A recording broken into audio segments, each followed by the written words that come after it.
Hi everyone, and welcome back to the 13th video from the Old Testament survey course. In this section, we'll be picking up where we left off from the last section in the book of Exodus. Therefore, we won't examine any of the background material for this book because it was covered in the last section. So we'll start by reviewing the organization of Exodus. As you'll recall, Exodus is divided into three major parts based on geographic locations. They are in Egypt, in the desert, and at Sinai. And in the last section, we covered the first two divisions of Exodus, where God delivered his people from slavery in Egypt by displaying his mighty power, and he brought them through the desert to end up camping at the base of Mount Sinai. And then in this section, we're going to cover this last major division at Sinai. In this major section is then divided into four subsections. The first subsection describes the Sinai covenant, and the highlight of the Sinai covenant is the 10 commandments. Then God gives Moses detailed plans for the building of the tabernacle. The purpose of the tabernacle is to be a place for God to be present with his people. Then there's an interlude where Israel falls into idolatry. And this raises and addresses the serious question of how can a holy God be present with an unholy people? And then in the last subsection, the tabernacle is built and set up. And the result is that the presence of God remains among his people. This then is the more detailed organization of the last division of the book of Exodus. Now let's look at some of the key verses from this last section of Exodus. First is chapter 19, verses 4 through 6, where God's speaking to the people of Israel. He says, "You yourselves have seen what I did to Egypt, and how I carried you on eagle's wings and brought you to myself. Now, if you obey me fully and keep my covenant, then out of all nations you will be my treasured possession. Although the whole earth is mine, you will be for me a kingdom of priests and a holy nation. These are the words you are to speak to the Israelites." This passage is part of the prologue to the Sinai covenant. It speaks of the special relationship into which God is bringing his people, the high calling they have, and the role that they're going to play in God's eternal plans to bless all nations. And next is Exodus 20, verse 1, where God spoke all these words. He said, "I am Yahweh, your God, who brought you out of Egypt, out of the land of slavery." This is the first phrase of the 10 commandments, setting the context of the commandments and the context of the covenant as a whole. See, God gives the 10 commandments in a context of already having rescued his people and already entered into relationship with them. The next key verse is Exodus chapter 33, verses 14 through 20, which says, "The Lord replied, 'My presence will go with you, and I will give you rest.' Then Moses said to him, 'If your presence does not go with us, do not send us up from here. How will anyone know that you are pleased with us and with your people unless you go with us? What else will distinguish me and your people from all the other people on the face of the earth?' And the Lord said to Moses, 'I will do the very thing you have asked, because I am pleased with you, and I know you by name.' Then Moses said, 'Now show me your glory.' And the Lord said, 'I will cause all my goodness to pass in front of you, and I will proclaim my name, Yahweh, in your presence. I will have mercy on whom I will have mercy, and I will have compassion on whom I will have compassion. But,' he said, 'you cannot see my face, for no one may see me and live.'" In this passage, God promises that his presence will go with his people into the promised land. And he shows his glory to Moses. And most importantly, he proclaims and elaborates his name to Moses. And this passage goes hand in hand with the next key passage, one chapter later, Exodus chapter 34, verses 5 through 7. It says, "Then the Lord came down in the cloud and stood there with him and proclaimed his name, Yahweh. And he passed in front of Moses, proclaiming, Yahweh, Yahweh, the compassionate and gracious God, slow to anger, abounding in love and faithfulness, maintaining love to thousands, and forgiving wickedness, rebellion, and sin. Yet he does not leave the guilty unpunished. He punishes the children and their children for the sin of the fathers to the third and fourth generation." This passage is extremely important and is quoted repeatedly in the later Old Testament and in the New Testament as well. See, God reveals and elaborates on his name and his character. Then the next key verse is not one particular passage, but it is a repeated phrase which occurs many times in many different verses. It is the phrase, "just as the Lord commanded Moses." And this phrase is repeated after describing how each part of the tabernacle was built. They built one part just as the Lord commanded Moses. The next part, just as the Lord commanded Moses, etc. It emphasizes that every part of the tabernacle construction was built according to God's instructions. The tabernacle was designed by God, and Israel was required to be faithful to God's design for proper worship.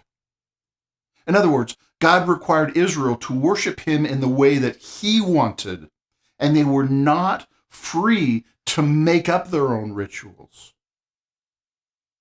And the final key verse is Exodus chapter 40, verses 34 and 35. It says, "Then the cloud covered the tent of meeting, and the glory of the Lord filled the tabernacle. Moses could not enter the tent of meeting because the cloud had settled upon it, and the glory of the Lord filled the tabernacle." The purpose of the tabernacle was for God's presence, and after it was built, God gave a tangible demonstration of his presence. His presence was with them in the tabernacle by the cloud that filled the tabernacle. These then are the main passages in this section. So now let's go on to the contents of each of the divisions of the last section of Exodus. And it starts with God making a covenant with his people at the mountain of Sinai. And like most covenant documents from this period, it starts with a prologue. And a prologue typically gives a historical summary of their previous relationship and a theological summary of their past and future relationships. It's important to recognize that God's covenant does not start with the Ten Commandments. It doesn't start with rules. You see, God had already redeemed them. He had already rescued them from Egypt. God did not command them to obey the law in order to be God's people, but they're to obey the law because they already were God's people. The law was never intended to be the way that people earn God's favor. Tim Keller said it well. Law obedience is the result of their deliverance and election, not the cause of it. And God explains his purpose for the covenant, that they would have community, relationship, and blessing. And they would be God's treasured possession. They would be a kingdom of priests. They would be a holy nation. Yes, the covenant involves obedience, but obedience is a response to God's covenant relationship, not the means of initiating or even maintaining this relationship. And the making of this covenant was accompanied by a fearful display of God's glory on the mountain for his people to see. I mean, the mountain shook. There's all sorts of evidence of God's power on the mountain. And God spoke directly to the people. They heard God's voice. And God gave the 10 Commandments, spoken aloud to all the nation of Israel with God's voice. They were written on stone tablets by the hand of God. And again, these are given after the people were already in relationship with God. And I want to suggest that the 10 Commandments are positive commands, yet they're spoken negatively. In other words, we're commanded to not do something, but that is because of a positive characteristic of God. The 10 Commandments all reflect the character of a holy, gracious, perfect God. They not only reveal how we should act, but they also tell a lot about who God is by the kind of things that he requires. The 10 Commandments are principles for living in blessing in relationship with a holy God. The first command is, "You shall have no other gods before me." Positively, this could be stated, you will be faithful to the one true God with all of your heart.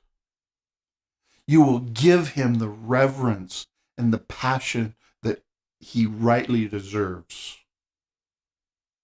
And the second command is, "You shall not make for yourself an image or likeness," because God is a jealous God.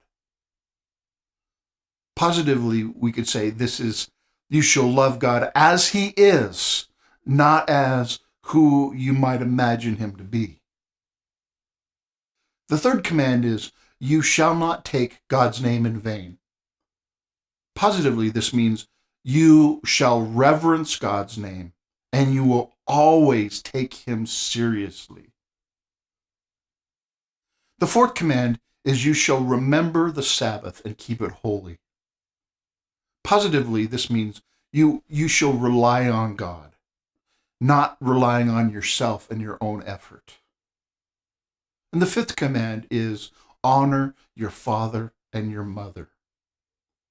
Positively, this means you will honor authority.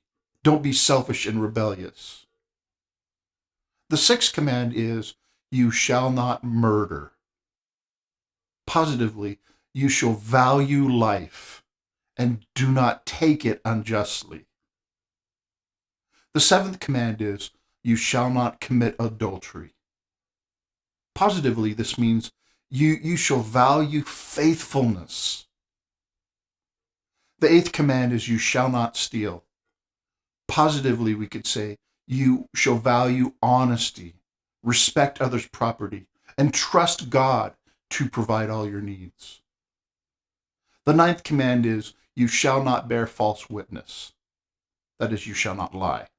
Positively, you shall value honesty, and you shall speak the truth.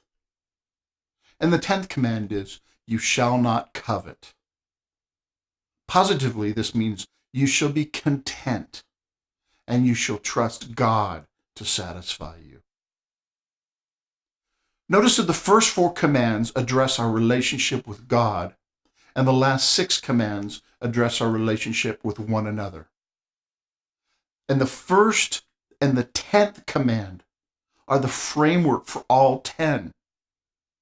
In other words, we never break any command unless we break the first and 10th commandments.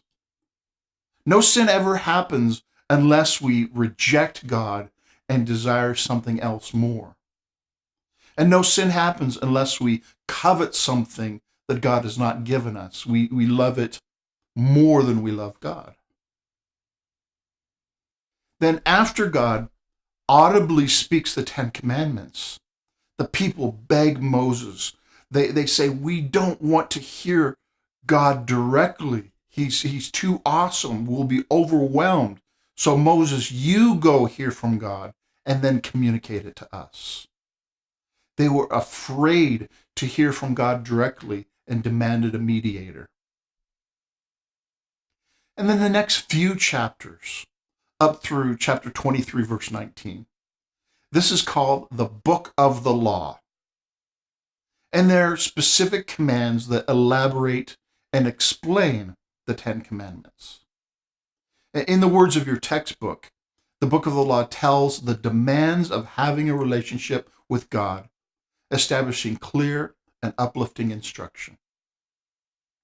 And God then promised that his angel would go before them to bring them to the promised land, which brings to the covenant ceremony, where Israel promised to keep all the requirements of God's covenant that they'd been given.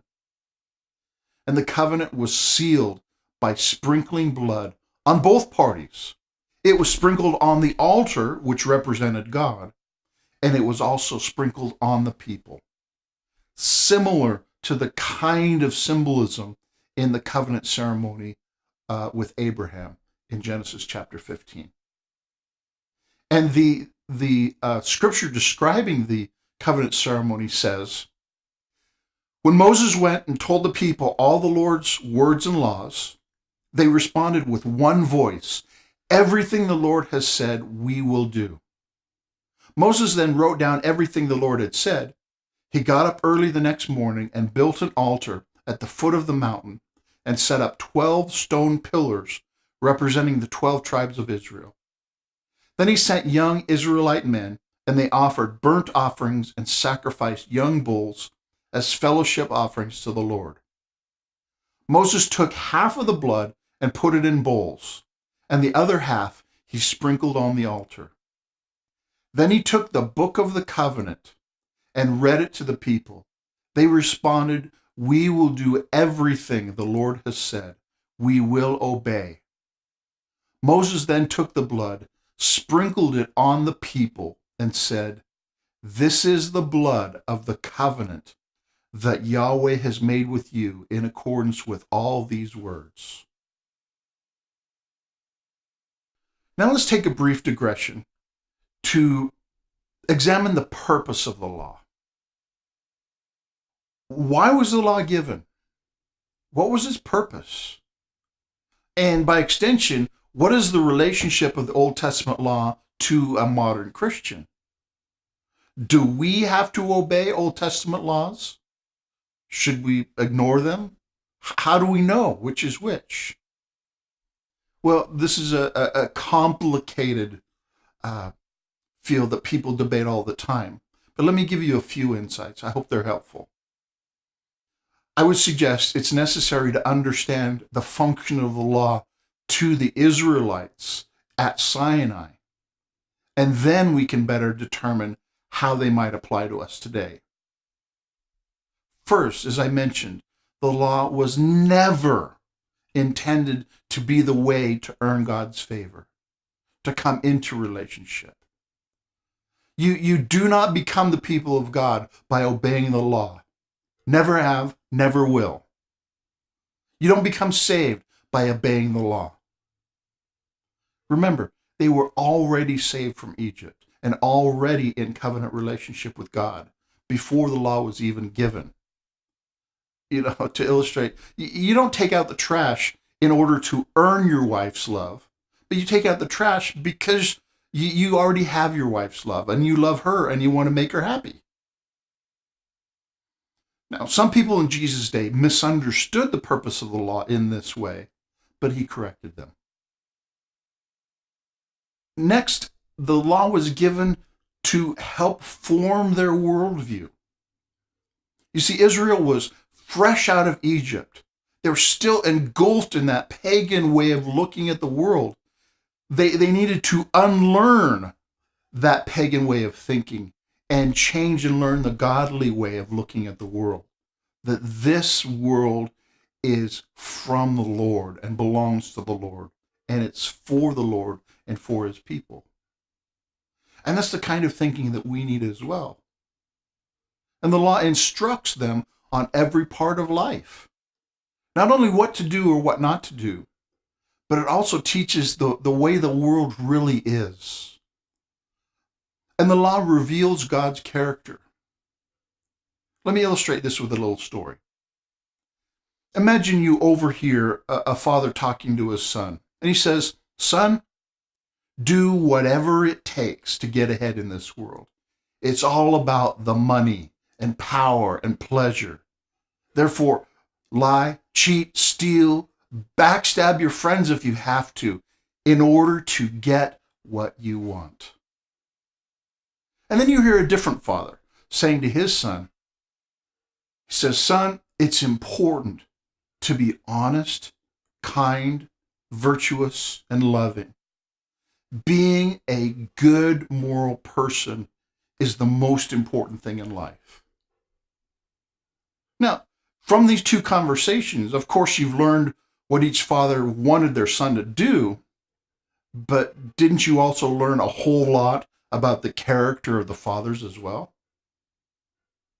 You see, in the same way, what God requires from his people reveals the kind of God that he is, what he likes, what he dislikes. The law is ultimately a revelation of God, and therefore it gives a correct mindset about all reality. And the law clearly shows who is the boss. God determines right and wrong, not us. God did not invite his people to negotiate the stipulations of the covenant, but they were given as commands from their covenant Lord. And the law is an expression of his lordship. And of course, the law teaches his people how to live in covenant with him. Sometimes a guy will complain that he doesn't know what his wife really wants. But with God, there's no mystery. He has clearly laid it out. This is what you should do. This is what you should not do. The law tells us what God is like and what he wants. And it also tells us what we're like and what is best for us. And therefore, the law also functions as protection for his people. In other words, it keeps his people from destroying themselves. Imagine a world in which everybody steals and kills and dishonors their parents, etc. That society would fall apart. See, when anything goes in a society, everything eventually does go. So God gave rules to protect people from themselves. And finally, the New Testament does tell us that the law points forward to Christ. We learn in hindsight. Because the law shows a need for a Savior, because we are unable to faithfully keep the law. Galatians chapter 4 tells us that the law is a schoolmaster that leads us to Christ. These then are the things the law is intended to accomplish and what we should seek to gain from the law. Now let's go back to the Exodus story. The next division of Exodus gives detailed plans and elaborate description of the tabernacle that they were about to build in the wilderness. First, they took offerings for all the materials to build the tabernacle, and most of these came from the treasures of Egypt that were given to them before they departed. The first thing it describes is the Ark of the Covenant. This is basically a wooden box that then is overlaid with pure gold, and it symbolizes God's throne, actually the footstool of God's throne. See, God is not in the box, but he symbolically dwells over the box. And the box contains a copy of the Ten Commandments, a jar of manna, and Aaron's staff that budded, a story you'll see in the book of Numbers. And the ark is a symbol of God's presence in the tabernacle.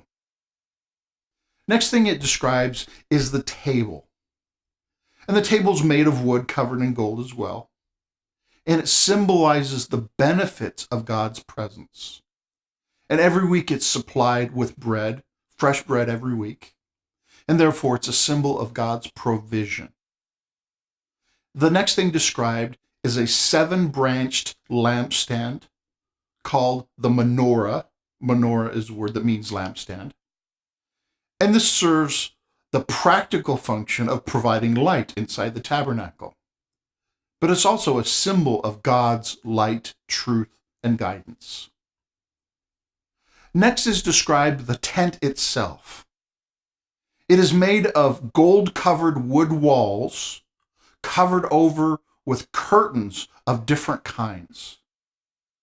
And the tent is a symbol of separation and holiness, separating God's holiness within from an unholy people outside the tent. And the tabernacle itself has two compartments. The first compartment you went into is called the holy place, which contained the table, the lampstand, and the incense altar. And only priests were allowed to enter the holy place. And then further in was a second compartment that was called the most holy place, or sometimes called the Holy of Holies. And this room contained the Ark of the Covenant. And only the high priest ever entered this room, and he only did once a year. And the next thing described is the bronze altar, which is in the courtyard in front of the tabernacle.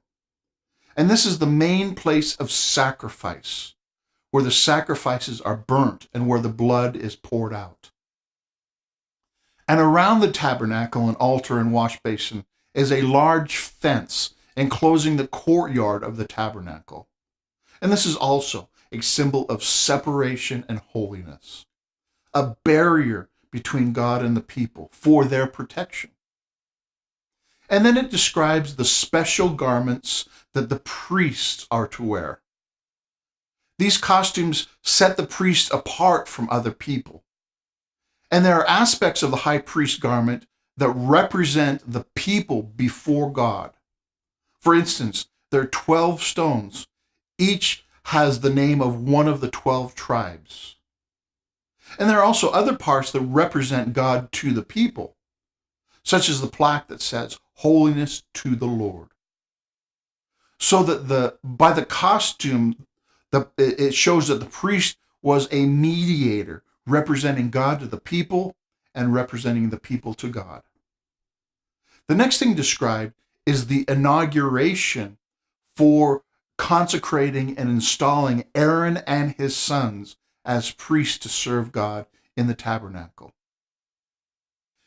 Next is revealed the plan for the incense altar that is set up in the outer room of the tabernacle.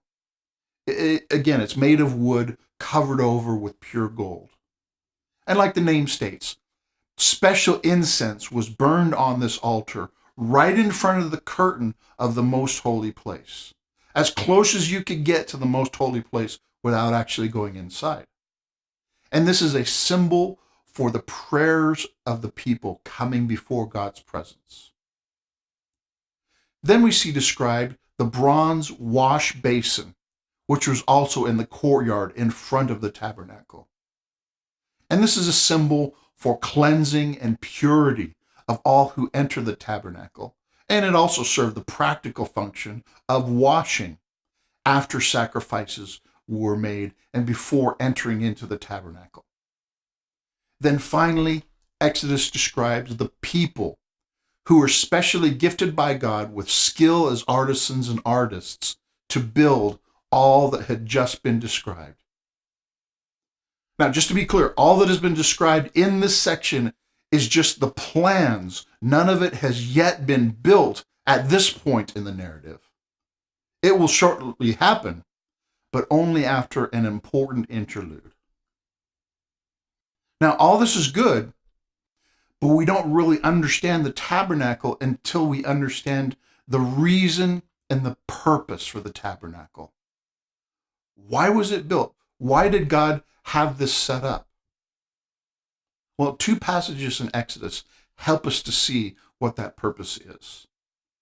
The first is chapter 29, verses 44-46, which says, "I will consecrate the tent of meeting and the altar, and I will consecrate Aaron and my sons to serve me as priests. Then I will dwell among the Israelites and be their God. They will know that I am Yahweh, their God, who brought them out of Egypt, so that I might dwell among them. I am Yahweh, their God. And the second passage is chapter 33, verses 15 and 16, where Moses said, God, if you are not present with us, we don't want to go. How will the nations know that we are yours without your presence being with us? You see, the purpose of the tabernacle is for God to be with his people in their midst. But there's a problem with that, because God is too holy, too morally pure to dwell with sinful people without punishing them in his wrath. It's like carrying around radioactive material. You need some sort of protective barrier, or the proximity will harm you. And God is much more powerful than uranium. Therefore, the tabernacle functions for God to be present in the midst of his people, yet also separate from his people. Kind of an insulating barrier while still being in their midst. And access to the tabernacle is not open to anybody. It's guarded for their protection. And God determines the way in which people have access. Before the priest may enter the tent, the first thing is sacrifice, including death and blood. And then we see washing and purity. And the result of this access is then light, provision, and nearness of prayer. And it provides access to the footstool of the throne room of God, symbolic of God's nearness and his rule. And therefore, God's presence is with his people, but it is veiled. It is partial, because his people could not handle all of God's presence. Now, by the way, when we get to the New Testament, at the time when Jesus died, the veil of access is torn in two, so access to the most holy place is open to all. But that's getting ahead of the story.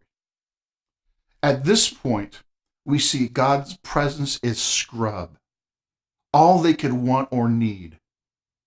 Psalm 16, verse 11 says that there is fullness of joy in God's presence. And that is the purpose of the tabernacle.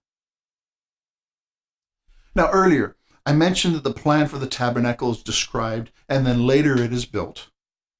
But between these two sections is an interlude, which is the very important theological center of this whole section. It's like the meat of the tabernacle sandwich, which gives insight to the significance of the tabernacle. And in this interlude, we see disobedience, its consequence, and God's grace. And this section is one of the most profound and most important episodes in the entire Old Testament. It starts while Moses is up on Mount Sinai receiving all the instructions for the tabernacle that we just saw. But in the meantime, the people got impatient and they fell into idolatry. Under Aaron's leadership, they created a false god in the form of a calf made of gold. They didn't know that he is Yahweh. So at the same time Moses is getting the plan for true worship, Aaron is leading them in false worship. So when Moses comes down from the mountain and he sees this, he breaks the tablets of the Ten Commandments written by God. And this symbolizes the broken covenant. The covenant is over before it ever began. So what happens? Is this the end? Is God's special relationship with this nation over? What's going to happen? Now, at first, God threatens to kill them all and start over, which he would have been totally justified in doing. But Moses intercedes for the people, begging God to forgive them and asking that God's presence would go with them to the promised land. And Moses went even further, very bold. He asked God, show me your glory. And God responded that he was pleased with Moses. And he promised that his presence would go with them. And he says, I will show you my goodness. And he promised to proclaim his name to Moses, with the disclaimer that I will have mercy on whom I will have mercy, and I'll have compassion on whom I have compassion. God remains free in his grace. We need to be careful. If grace can be demanded or forced, it's no longer grace. But God told Moses he could not see his face and live. He would only get a glimpse of the back part of his glory. First, God made Moses chisel out new stone tablets to replace the first. And then God passed by Moses and proclaimed his name. He passed in front of Moses proclaiming, Yahweh, Yahweh, the compassionate and gracious God, slow to anger, abounding in love and faithfulness, maintaining love to thousands, and forgiving wickedness, rebellion, and sin. Yet he does not leave the guilty unpunished. He punishes the children and their children for the sin of the fathers to the third and fourth generation. See, this is a further revelation and elaboration of the significance of the name Yahweh and the character of God. We see he is gracious and faithful, yet he is also just to punish evildoers. Do you see the problem with this? Do you see the tension? How can God be just and merciful at the same time? See, if he's just, he must punish us because of our sin and rebellion. And if he's merciful to forgive us, how can he punish evildoers? See, the rest of the Old Testament struggles with this tension, and it's not actually fully answered until we get to the New Testament. How can God be just and merciful at the same time?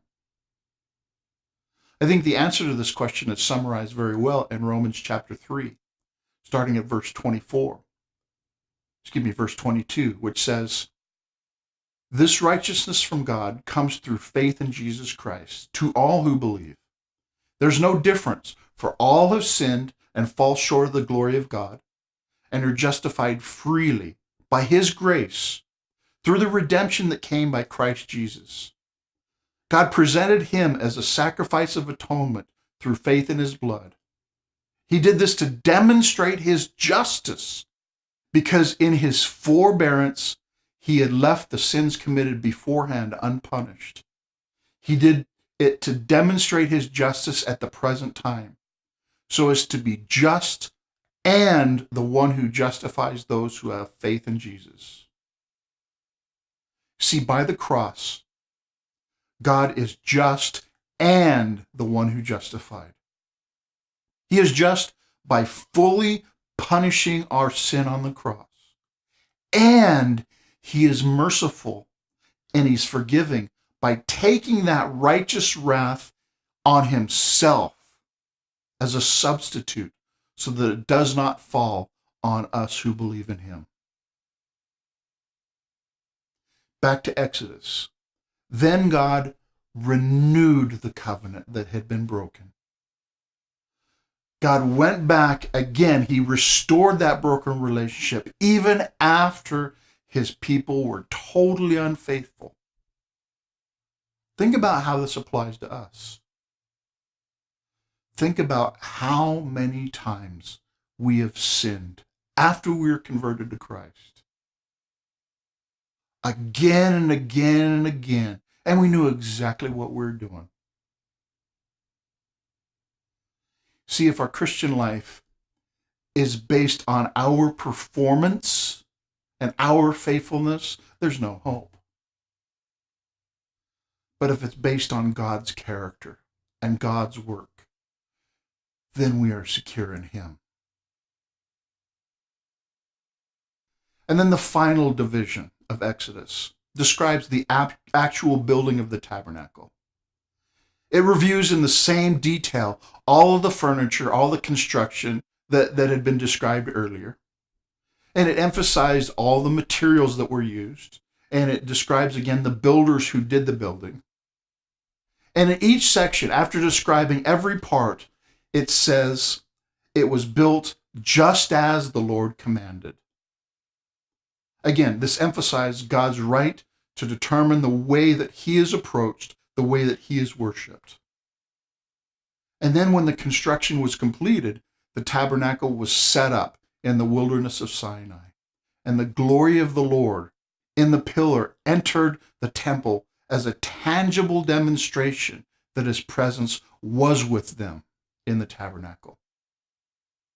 And that's how the book of Exodus ends, with God present with his people in a covenant relationship with clearly defined laws and commandments, and with a place for his people to meet with him. So now let's transition and look at the theological themes of Exodus. The first theme we have already seen, which is the name. And we learned that God is the self-existent one, and that God is strong. Remember, he's bigger than the gods of Egypt. And God fulfills his promise. He can be depended upon. He can be trusted. And we can have faith because of his faithfulness as well as his strength. And then in this final section, it's added to our understanding of his name that he is compassionate and gracious. He is slow to anger, etc., etc. He has mercy and compassion on whom he wants. And then the second theme is still deliverance and rescue. And we've already seen this, that it involves covering by blood. And God owns his people, especially the firstborn, by right not only of creation, but also of purchase of redemption. And now we get to the third theme, a new one, which is covenant. Now we've already seen the nature of a covenant relationship. And some of the things we learn about God's covenant in Exodus are that it is grace first. God gives grace and initiates the covenant relationship before his people receive his law, let alone before they obey his law. And it involves God's grand purposes to display his name and bless the entire world. And it does involve action on the part of his people. They have their part to play. And the covenant is inaugurated with blood. Just like the covenant with Abraham and the Passover, sacrifice and blood are an integral part of the covenant initiation. See, there's no forgiveness and relationship without the shedding of blood. And then the final theme is God's presence. This is the way for the holy God to be present among an unholy people. Yet God is present with his people. By his grace, he has made a way to be so. And it's God's way of access to his presence. And they experienced the glory of God in his presence. Now, looking ahead to the New Testament, Jesus is said to be the tabernacle, the meeting place with God. And also in the New Testament, the church community is called the tabernacle, the dwelling place of God's presence in the world by his Spirit. So these are the main theological ideas that we see in the book of Exodus. So now let's review. First, the three sections of Exodus, they are in Egypt, in the desert, and at Sinai. And the theological themes of Exodus are the name, deliverance, rescue, covenant, and presence. NDCP, if that's a helpful memory device. Well, that concludes the book of Exodus. one of the most important books of the Old Testament. And in the next section, we'll move on to look at the next biblical book, which is Leviticus. Thanks for watching.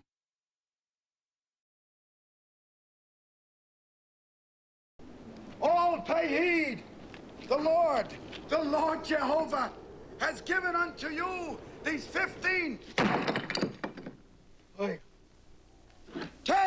10 commandments for all to obey.